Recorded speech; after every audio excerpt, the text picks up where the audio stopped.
അങ്ങനെ വിവാഹം കഴിഞ്ഞ് കുറച്ചു ദിവസം ആവാണ്.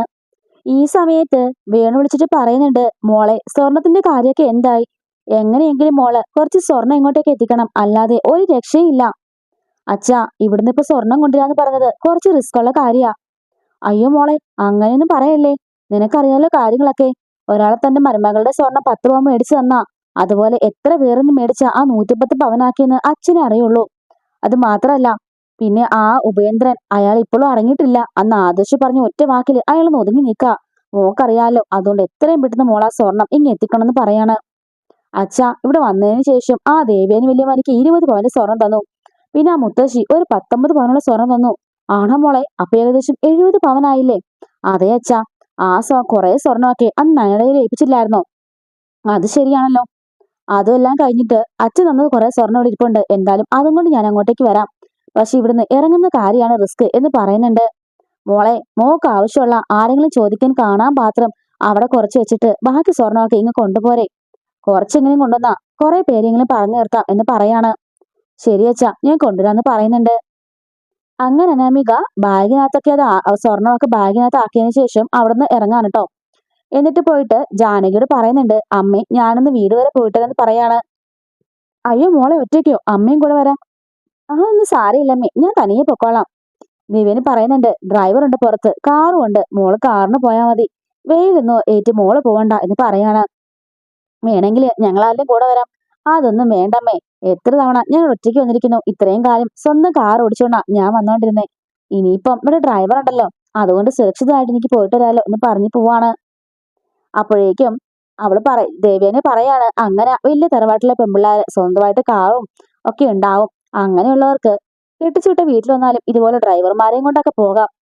നവി പറയുവാണ്, കണ്ടില്ലേടി നിന്നെ കുത്തിയെ സംസാരിക്കുന്നത്. ഇത്രയും കാലമായിട്ട് നീ ഓട്ടോയിലല്ലേ പൊയ്ക്കൊണ്ടിരിക്കുന്നേ, എന്നിട്ട് അവർ എന്തെങ്കിലും പറയാറുണ്ടോ? കണ്ടില്ലേ, ഒരുത്തി വന്ന് കയറിയപ്പോൾ ഉള്ള അവരുടെ മൂന്നിന്റെയും അഹങ്കാരം എന്നൊക്കെ പറയാണ്. അങ്ങനെ അനാമിക നേരെ വീട്ടിലേക്ക് ചെല്ലാണ്. ഈ സമയത്ത് അവളെ കണ്ടപാടെ വേണുവിനും ദേവതയ്ക്ക് ഒരുപാട് സന്തോഷമാകുന്നുണ്ട്.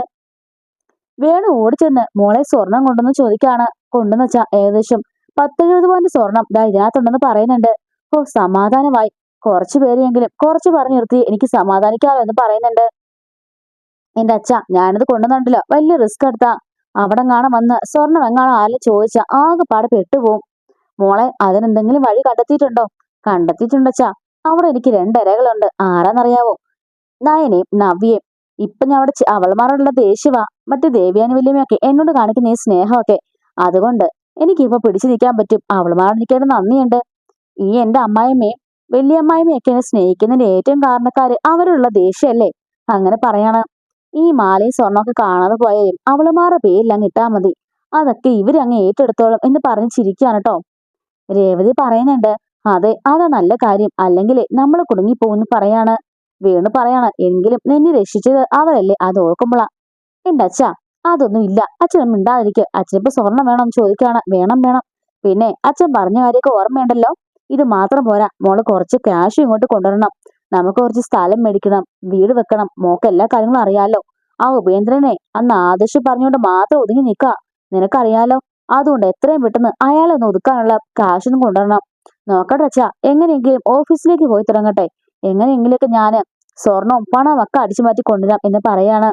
അത് മതി മോളെ എന്ന് പറയുന്നുണ്ട്. രേവതി പറയാണ്, മോളെ മോക്ക് ഇഷ്ടപ്പെട്ട കറി എല്ലാം അമ്മ ഉണ്ടാക്കി വെച്ചിട്ടുണ്ട്. ഇന്ന് കഴിച്ചിട്ടേ മോളെ വിടുള്ളൂ. അയ്യോ അമ്മേ, അതൊന്നും വേണ്ട. അവിടെ ഉണ്ടല്ലോ എല്ലാ ദിവസവും സദ്യ ആമേ.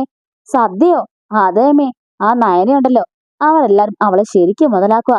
നയന അവിടെ ഇഷ്ടം പോലെ ഫുഡാ ഉണ്ടാക്കുന്നത്. എന്ത് കറികൾ പറഞ്ഞാലുണ്ടല്ലോ, ആ നിമിഷ നേരം കൊണ്ട് അവൾ ഉണ്ടാക്കി ടേബിളിൽ കൊണ്ടുവരും. എന്ന ടേസ്റ്റ് എന്നറിയാം എല്ലാത്തിനും എന്ന് പറയുന്നുണ്ട്. എന്തായാലും ഫ്രീ ആയിട്ട് അനന്തപുരിക്കാർ കിട്ടിയൊരു ഒരു വേലക്കാരി അവള് എന്നിങ്ങനെ നയന പറയാണ്. അപ്പോഴേക്കും രേവതി പറയുന്നുണ്ട്, മോള് സൂക്ഷിച്ചോണം. മോളും അങ്ങനെയാവാൻ അധികം നേരമൊന്നും വേണ്ട. നമ്മളുടെ ഈ കള്ളത്തരങ്ങളൊക്കെ അറിഞ്ഞ, അതുകൊണ്ട് മോൾക്ക് എപ്പോഴും ഒരു ഇതും ഉള്ളിൽ കാണാം, ആ ഒരു കാര്യം. എന്നിട്ട് അതുപോലെ വേണം ബിഹേവ് ചെയ്യാന്. ഈ ക്യാഷും പണവും ഒക്കെ ഇങ്ങോട്ട് കടത്തുന്ന കാര്യങ്ങൾ അവരറിഞ്ഞുള്ള അവസ്ഥ അറിയാലോ. അതൊന്നും ആരും അറിയാൻ പോകുന്നില്ല. അമ്മ വിഷമിക്കണ്ട. പിന്നെ ദേ ഡ്രൈവറെയും കൂട്ടി കാറിന് തന്നെ വിട്ടിരിക്കുന്നത് കണ്ടില്ലേ. അതുകൊണ്ട് എത്രയും വേണം തിരികെ പോട്ടെ. അയ്യോ, മോൾ ഇപ്പൊ തന്നെ പോവാണോ? അതേമേ, പോയേ പറ്റുള്ളൂ. ഇല്ലെങ്കിലുണ്ടല്ലോ ഞാന് എന്റെ അമ്മായിമ്മേനെ പോയി സോപ്പ് ഇടട്ടെ. അതുകൊണ്ട് പെട്ടെന്ന് പോയേ പറ്റുള്ളൂ എന്ന് പറയാണ്. അങ്ങനെ അനാമിക പോകുന്നുണ്ട്. ഈ സമയത്ത് വേണു പറയാണ്, ഓ സമാധാനമായി, ഇത്രയും ക്യാഷ് കിട്ടിയല്ലോ, അതുകൊണ്ട് കുറച്ച് ദിവസം എനിക്ക് പിടിച്ചു നിൽക്കാം, അപ്പോഴേക്കും അവളെ ബാക്കി കൊണ്ടുവന്നാ മതിയായിരുന്നു പറയുന്നുണ്ട്. നിങ്ങളപ്പോ ഇതും കൊണ്ട് എങ്ങോട്ട് പോവാ? വിൽക്കാന്? നിനക്കറിയില്ലേ ആ ഒരു ഏജന്റ്, അയാള് സ്വർണം എടുത്ത് നല്ല വിലക്ക് തരും, GST ബില്ലോ ഒന്നും ഇല്ലാതെ, അതാവുമ്പോ നമുക്കൊന്നുകൊണ്ടും പേടിക്കേണ്ട കാര്യമില്ല എന്ന് വേണു പറയുന്നുണ്ട്. അങ്ങനെ വേണു ആ സ്വർണം വിൽക്കാൻ വേണ്ടി അവിടുന്ന് പോവാണ്. അങ്ങനെ അനാമിക അനന്തപുരിയിലേക്ക് കയറി ചെല്ലുന്നുണ്ട്. ഈ സമയത്ത് ജാനകിയും ദേവനെയും ചോദിക്കാണ്, മോൾ ഇത്ര പെട്ടെന്ന് വന്നോ? അതേമേ, ഞാൻ ചുമ്മാ ജസ്റ്റ് ഒന്ന് അവരെ കാണാൻ വേണ്ടി പോയതാ. പിന്നെ എന്റെ രണ്ട് അമ്മമാരും ഇവിടെ ഉണ്ടല്ലോ, പിന്നെ ഞാനിതിന് അങ്ങോട്ട് പോണേന്ന് ഓർത്തു. ആഹാ, കൊള്ളാലോ, അങ്ങനെ വേണം മിടുക്കികൾ എന്ന് പറയുന്നുണ്ട്. ഓ എന്റെ മോള് വെയിൽ കൊണ്ട് ക്ഷീണിച്ചോ? ഇല്ലമ്മേ, AC കാറിലേ പോയിട്ട് വന്നേ, പിന്നെ എങ്ങനെ ക്ഷീണിക്കാനാ എന്ന് ചോദിക്കുന്നുണ്ട്. അപ്പോഴേക്കും നവി പറയാണ്, കണ്ടില്ലേടി ആ തള്ളമാർ ഒരു ഒലിപ്പീര്, ആ താമസിയാതെ എല്ലാവരും അറിഞ്ഞോളും ഇവളുടെ തനി സ്വരൂപം. നയന് പറയണ, ഒന്ന് പതിയെ പറയേച്ചി, നിനക്ക് അങ്ങനൊക്കെ പറയാടി. അതെ, നിന്നെ കുത്തുവാക്ക് പറഞ്ഞാലും നിനക്കൊന്നും കൊള്ളാൻ പോകുന്നില്ലല്ലോ, പക്ഷെ എനിക്ക് അങ്ങനല്ല എന്ന് പറയുന്നുണ്ട് കേട്ടോ നവ്യ. എന്നിട്ട് പറയാണ്, രണ്ട് മന്ദബുദ്ധികളും കൂടിയിട്ട് ഒരു ഉഗ്ര സർപ്പത്തിയാ ഇങ്ങനെ വളർത്തിക്കൊണ്ടിരിക്കുന്നത്, കണ്ടോ, തിരിഞ്ഞു കൊത്തുമ്പം അവളുമാർക്ക് രണ്ടുപേർക്കും മതിയായിക്കോളും എന്ന് നവ്യ പറയുന്നുണ്ട്. എന്നിട്ട് നവ്യ പറയാണ്, ഇപ്പൊ കണ്ടോ ഒരു ഓർഡർ വരും, അനാമിക മോക്ക് ഒരു ജ്യൂസ് എടുക്കുന്നും പറഞ്ഞോണ്ട്, നീ കേട്ടോന്ന് പറയാണ്.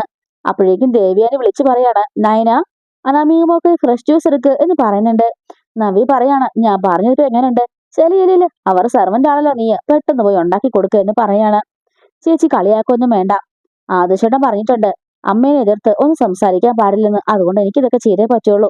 പിന്നെ നമുക്കിവിടെ പിടിച്ചു നിൽക്കേണ്ട ചേച്ചി, നമ്മൾ രണ്ടുപേരും ഒരു ദേഷ്യത്തിന് ഇവിടെ ഇറങ്ങിപ്പോയാലേ ഇവിടെ ആർക്കും ഒന്നും സംഭവിക്കാൻ പോകുന്നില്ല, നമ്മൾ പോയി നമ്മുടെ വീട്ടിൽ നിൽക്കും, അത്രേ ഉള്ളൂ. ഇവരടുത്ത കാശുകാരി പെമ്പിള്ളേരെ കണ്ടുപിടിച്ച് നമ്മുടെ ഭർത്താക്കന്മാരെ കൊണ്ട് വിവാഹം കഴിപ്പിക്കും, അതേ സംഭവിക്കാൻ പോകുന്നുള്ളൂ എന്ന് പറയാണ്.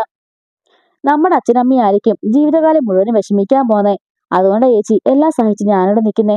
പിന്നെ ആദർശേട്ടൻ ഇപ്പൊ എന്നെ ഒരുപാട് സ്നേഹിക്കുന്നുണ്ട്, അത് തന്നെ വലിയ സന്തോഷം എനിക്ക്, അതിനപ്പുറത്തേക്ക് എനിക്കൊന്നും വേണ്ട ചേച്ചി എന്ന് പറയാണ്. നിനക്ക് വേണ്ടായിരിക്കും, പക്ഷെ എനിക്ക് വേണം. എന്തായാലും ഇവളുടെ പരിപ്പ് ഞാൻ അളക്കുന്നുണ്ട്, ഇവളുടെ കള്ളത്തരങ്ങളും എല്ലാ കാര്യം ഞാൻ പൊളിച്ചെടുക്കും, നീ കണ്ടോന്ന് പറയാണ്. എന്ത് കള്ളത്തരം? എന്തൊക്കെയോ കള്ളത്തരുടെ പിന്നിലുണ്ട്, എനിക്കത് ഉറപ്പാ. അതൊക്കെ നമുക്ക് കണ്ടുപിടിക്കണം, എന്നിട്ട് നമ്മുടെ നന്ദുവിനെ ഇങ്ങോട്ട് കൊണ്ടുവരണം. ചേച്ചി എന്താ പറഞ്ഞേ? നന്ദുവിനെയോ? അതേടി, എന്തായാലും അനക്ക് രണ്ട് കല്യാണം ഉണ്ടെന്ന് പുരോഹിതൻ പോലും പറഞ്ഞു കഴിഞ്ഞു, ഇവരുടെ ബന്ധമൊന്നും അധികം നാൾ നീണ്ടു നിൽക്കാൻ പോണില്ല. ഇനി പൊന്നി ചേച്ചി ഒന്ന് പതുക്കെ പറ, അങ്ങനെ ചിന്തിക്കൂട്ടി ചെയ്യരുത്, അനന്റെ ജീവിതം അത് നന്നായിട്ട് പോണം, നമ്മുടെ അനിയത്തി കാരണം ആർക്കൊരു ബുദ്ധിമുട്ടുണ്ടാകാൻ പാടില്ല എന്ന് പറയാണ്. നമ്മുടെ അനിയത്തിന് മനസ്സല്ലടി ഒരുപാട് വിഷമിച്ചത്, അതൊന്നും ഇനി പറഞ്ഞിട്ട് ഒരു കാര്യമില്ല ചേച്ചി, അതിനെക്കുറിച്ച് ഇനി മിണ്ട പോലും ചെയ്യരുത് കേട്ടോ എന്ന് പറയുന്നുണ്ട്. ആ ഞാനൊന്നും മിണ്ടുന്നില്ല, എന്നാലും നീ ജ്യൂസ് കൊണ്ട് കൊടുക്ക് എന്ന് പറയാണ്. അപ്പൊ ഇതെല്ലാം കണ്ടുകൊണ്ട് മുത്തശ്ശനും മുത്തശ്ശിയോട് ഇരിക്കുകയായിരിക്കും കേട്ടോ. ഇതിന്റെ ബാക്കി നമ്മൾ അടുത്ത വീഡിയോയിൽ അപ്ലോഡ് ചെയ്യാമേ.